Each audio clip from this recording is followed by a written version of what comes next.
ಘಾಟಿ ಸುಬ್ರಹ್ಮಣ್ಯದಲ್ಲಿ ಇವತ್ತು ಯಾರೂ ಮಾಡದೇ ಇರತಕ್ಕಂಥ ಕೆಲಸಗಳನ್ನ ನಾವು ಮಾಡಿದ್ದೀವಿ.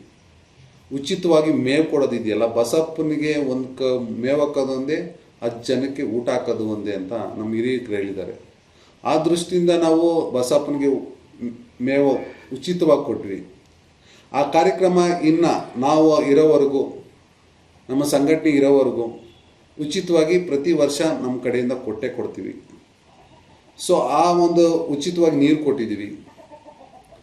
ಅದೇ ಥರ ಆದ ನಂತರ ಇನ್ನೂ ಏನು ಮುಂದಕ್ಕೆ ಹೋಗಿ ಒಂದು ಸ್ಟೆಪ್ ಏನು ಮಾಡಬೇಕು ಅಂತ ಯೋಚನೆ ಮಾಡಿದಾಗ, ಈ ಹಳ್ಳಿ ಕಡೆ ಜಾಸ್ತಿ ನಾಟಿ ಹಸು ಅಂತೀವಿ ನಾವು, ಈಗಲೂ ನಾಟಿ ಹಸುನೇ ಅನ್ನೋದು. ಬಟ್ ಅದರ ಒಂದು ತಳಿ ಹೆಸರು ಹಳ್ಳಿಕಾರ ಅಂತೇಳಿ ಒಂದು ತಳಿ ಹೆಸರು ಅದಷ್ಟೇ. ಸೊ ಅದು ಹಿನ್ನೆಲೆ ನಾವು ತಿಳ್ಕೊಳ್ತಾ ಬರ್ತಾ ಇದ್ದಾಗ, ಮೊದಲು ಒಂದು ಶ್ರೀಕೃಷ್ಣ ವಂಶಸ್ಥರು ಏನೋ ಅದನ್ನು ಮುಂದೆ ತರ್ತಾಯಿದ್ರು. ಆ ವಂಶಸ್ಥರು ಮನೆಗಳಲ್ಲಿ ಇವತ್ತೂ 10-20 ನಾಟಿ ಹಸುಗಳು, ಅಂದರೆ ಹಳ್ಳಿಕಾರ ಹಸುಗಳು ಈಗಲೂ ಇದೆ ನಮ್ಮ ಸುತ್ತಮುತ್ತ ಇರ್ತಕ್ಕಂಥ ಪ್ರದೇಶಗಳಲ್ಲಿ. ಸೊ ರೈತರಿಗೆ ನಾವು ಅವ್ರಿಗೆ ಏನಾನ ಮಾಡಬೇಕಲ್ವಾ, ಪ್ರೋತ್ಸಾಹ ಮಾಡಬೇಕಲ್ಲ, ಆ ಹಳ್ಳಿಕಾರ ಹಸುಗಳು ಉಳಿಸ್ಬೇಕಲ್ವಾ. ಯಾವ ಥರ ಉಳಿಸೋದು? ರೈಸ್ ಮಾಡಿದ್ರೆ ಹಳ್ಳಿಕಾರ ಹಸುಗಳಿಗೆ ನೋವಾಗುತ್ತೆ, ಸಂಕಟ ಆಗುತ್ತೆ.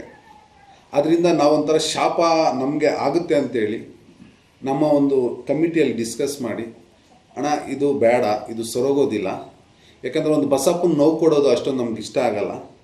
ಸೊ ಉಳಿಸ್ಬೇಕಾ, ಯಾವ ಥರ ಉಳಿಸ್ಬೋದು, ರೈತರನ್ನ ಯಾವ ಥರ, ಮೊದಲು ನಮ್ಮ ಉದ್ದೇಶ ಇಲ್ಲಿ ರೈತರು ಉಳಿಬೇಕು. ಒಬ್ಬ ರೈತ ಉಳಿದ್ರೆ ಹಳ್ಳಿಕಾರ ಹಸು ಉಳಿಯುತ್ತೆ ಅದಷ್ಟೇ. ಹಳ್ಳಿಕಾರ ಹಸುವಿಂದ ರೈತ ಉಳಿಯಲ್ಲ. ಆ ದೃಷ್ಟಿನ ರೈತ ಉಳಿಬೇಕಾದ್ರೆ ಏನು ಕೆಲಸ ಮಾಡಬೇಕು ಅನ್ನೋ ಚರ್ಚೆ ಮಾಡಿದಾಗ, ಅದು ಉಚಿತವಾಗಿ ಮೇವು ಕೊಡ್ಬೋದು, ಜಾತ್ರೆಗಳಲ್ಲಿ ನೀರು ಕೊಡ್ಬೋದು. ಬರ್ತಕ್ಕಂಥ ದೂರದಿಂದ ಬರ್ತಾರೆ, ಬೇರೆ ಜಿಲ್ಲೆಯಿಂದ ಬರ್ತಾರೆ, ಬೇರೆ ತಾಲೂಕುಗಳಿಂದ ಬರ್ತಾರೆ, ರಾಜ್ಯಗಳಿಂದ ಬಂದಿರ್ತಾರೆ. ಅಂಥವ್ರಿಗೆ ಉಚಿತವಾಗಿ ಮೇವು ಕೊಡೋದು, ಉಚಿತವಾಗಿ ನೀರು ಕೊಡೋ ಅಂಥ ಕಾರ್ಯಕ್ರಮ ಒಂದು ಒಳ್ಳೆಯ ಒಂದು ರೆಸ್ಪಾನ್ಸ್ ಆಯಿತು ನಮಗೆ. ರೈತರಿಂದ ಇಂಥ ಒಂದು ಕಾರ್ಯಕ್ರಮ ರೂಪಿಸ್ಬೇಕು, ಚೆನ್ನಾಗಿರುತ್ತೆ ಅಂತೇಳಿ.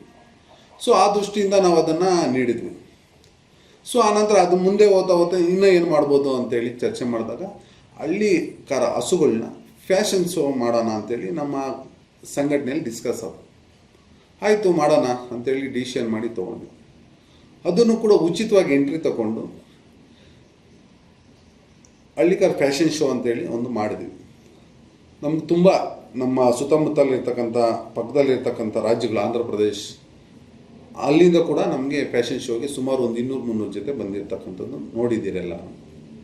ಸೊ ನಾವು ಉಚಿತವಾಗಿ ಅವ್ರು ಕರೆಸಿ ಅವ್ರಿಗೊಂದು ಗೌರವ ಕೊಟ್ಟು, ರೈತರಿಗೆ ಯಾವ ಥರ ಗೌರವ ಕೊಡಬೇಕು ಆ ಥರ ಒಂದು ಗೌರವ ಕೊಟ್ಟು ಸನ್ಮಾನ ಮಾಡಿ ಅವ್ರಿಗೆ ಕಳಿಸ್ಕೊಟ್ಟಿರ್ತಕ್ಕಂಥದ್ದು ನೋಡಿದ್ದೀರಿ ನೀವೆಲ್ಲ.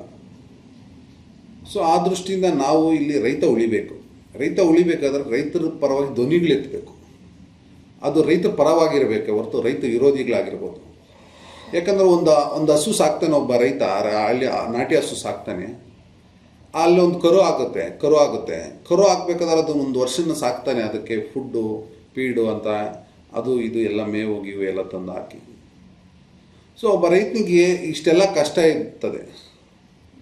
ಆ ಉಳಿಸ್ಬೇಕಾದ್ರೆ ರೈತರ ಪರವಾಗಿ ಧ್ವನಿ ಎತ್ತಬೇಕು. ಆ ಹಸುಗೆ ಯಾವ ಥರ ಮೂಲ ಬೆಲೆ ಸಿಗಬೇಕು.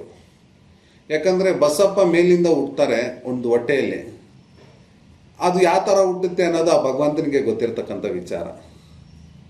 ಸೊ ಇಲ್ಲಿ ಆ ಹುಟ್ಟಿದ ಮೇಲೆ ಏನಾಗುತ್ತೆ ಅಂದರೆ ಕೆಲವೊಬ್ಬರು ಅದನ್ನು ಆ ಸುಳಿ ಇದೆ, ಈ ಸುಳಿ ಇದ್ದರೆ ನಾವು ಜೈಲಿಗೆ ಹೋಗ್ತೀವಿ, ಈ ಸುಳಿ ಇದ್ದರೆ ನಾವು ಮದುವೆ ಆಗಲ್ಲ, ಈ ಸುಳಿ ಇದ್ದರೆ ನಮಗೆ ಬೆಂಕಿ ಮನೆಯಲ್ಲಿ ಅಂತೇಳಿ ಕೆಲವೊಬ್ಬರು ಪ್ರಚಾರ ಮಾಡಿದ್ದಾರೆ. ಸೊ ನಮಗೆಲ್ಲೊಂಥರ ನೋವಾಗುತ್ತೆ. ನೋಡಪ್ಪ, ನಾವು 1 ವರ್ಷ ಎಲ್ಲ ಸಾಕ್ತೀವಿ, ಈ ಬೆಲೆ ಬಂದಾಗ ಯಾರೋ ಒಬ್ಬ ದಳ್ಳಾಳಿಯವರು ಬರ್ತಾರೆ, ಬಂದಾಗ ಆ ಸುಳಿ ಇದೆ, ಈ ಸುಳಿ ಇದೆ ಅಂತ ಹೇಳ್ಬಿಟ್ಟು ನಮ್ಗೆ ಹೇಳ್ಬಿಟ್ಟು ಅದನ್ನು 1 ಲಕ್ಷ ರೂಪಾಯಿ ಮೂಲ ಬೆಲೆ ಇದ್ದರೆ ಈ ಸುಳಿ ಇದ್ದರೆ ನಮ್ಮ ಮನೇಲಿ ತೊಗೊಂಡೋಗಲ್ಲ ಅಂತೇಳಿ ಕಮ್ಮಿ ಕೇಳ್ತಾರೆ. ಅಲ್ಲಿ ರೈತ ಹಾಳಾಗ್ತವನೆ, ನಮಗೊಂಥರ ಬೇಜಾರಾಗುತ್ತೆ. ಸೊ ಆ ದೃಷ್ಟಿಯಿಂದ ಆ ಒಂದು ಯೋಜನೆಗಳು ಹಾಕ್ಕೊಂಡ್ವಿ. ರೈತರಿಗೆ ಒಂದು ಒಳ್ಳೆ ಸಂದೇಶ ಹೋಗಬೇಕು, ಅದರಿಂದ ರೈತರು ಉಳಿಬೇಕು. ಫಸ್ಟ್ ರೈತರು ಉಳಿದ್ರೆ ಹಳ್ಳಿಕಾರ ಉಳಿತದೆ, ಮಗದೊಂದು ಅಂತ. ಇವತ್ತು ಒಂದು ದಿನ ರೈತ ಏನಾನ ತರಕಾರಿ ಬೆಳೆದಿಲ್ಲ ಅಂದರೆ, ಒಂದಿನ ಹಾಲು ನಿಲ್ಸಾಕಿದ್ರೆ ಏನಾಗುತ್ತೆ ನಮ್ಮ ದೇಶ, ನಮ್ಮ ರಾಜ್ಯ ಊಹೆ ಮಾಡ್ಕೊಳ್ಳಿ ಸಾಕು. ಸೊ ಆ ದೃಷ್ಟಿಯಿಂದ ನಾನು ರೈತರ ಪರವಾಗಿ ಚಿಂತನೆ ಮಾಡ್ತೇನೆ, ರೈತರ ಪರವಾಗಿ ಹೋರಾಟ ಮಾಡ್ತೇನೆ. ಅದು ಒಳ್ಳೆ ರೀತಿಯಾಗಿ ಹೋರಾಟ ಮಾಡ್ತೇನೆ. ಕಾನೂನು ಚೌಕಟ್ಟಿಲ್ಲ. ನಾನು ಗೌರವ ಕೊಡ್ತಕ್ಕಂಥದ್ದು ಒಬ್ಬರಿಗೆ, ಅದು ಕಾನೂನಿಗೆ, ನಮ್ಮ ತಂದೆ ತಾಯಿಗೆ ಅಷ್ಟೇ.